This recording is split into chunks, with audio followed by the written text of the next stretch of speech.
Hey folks, at this point in human history, it's undeniable that what happens in the American political landscape has a deep and profound effect on the course of events in the rest of the world.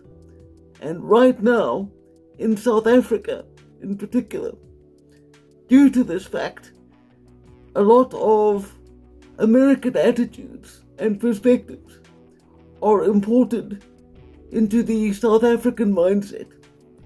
And this phenomenon is only intensified by the globalizing effect of social media. The problem is, and this is going to sound moronically simple when I say it, South Africa is not America. And we have cultural and structural differences that cannot be easily pigeonholed into the American political framework of left versus right. I know that if you're an outsider to the way South Africa works, things can look deceptively simple. But believe me, as somebody who has lived here my entire life, they just aren't. And that's why binary thinking has become extremely destructive in terms of the way forward for South Africa. I'll give you an example.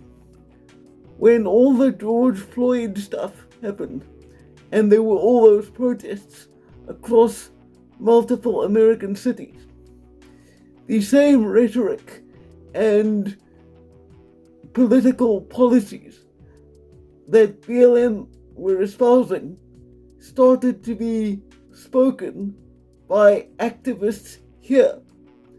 The only problem is our history and the challenges in South Africa are entirely different to the ones that American citizens deal with. But the activists espousing these views didn't see that.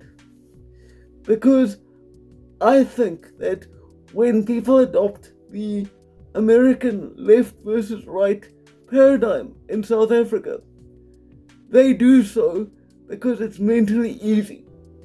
If you think of the world in such a binary way, then it removes the need for you to consider each issue on an individual basis, and you basically can just shut off your brain, and whatever tribe you believe yourself to be politically and philosophically aligned with, you just go with what they say. You don't think about it for yourself and develop your own perspective. You just become one of the group. And there is immense psychological comfort in that. That is why human beings tend to be so tribal by nature. But as South Africa proves on an almost daily basis now, simple tribalism doesn't get anyone anywhere, because there is no way to progress when you see anyone who doesn't think exactly as you do as an enemy or some sort of foreign interloper. As always, I hope that this has been at least of some use to you. Look after yourselves, take care of each other, and for now, farewell.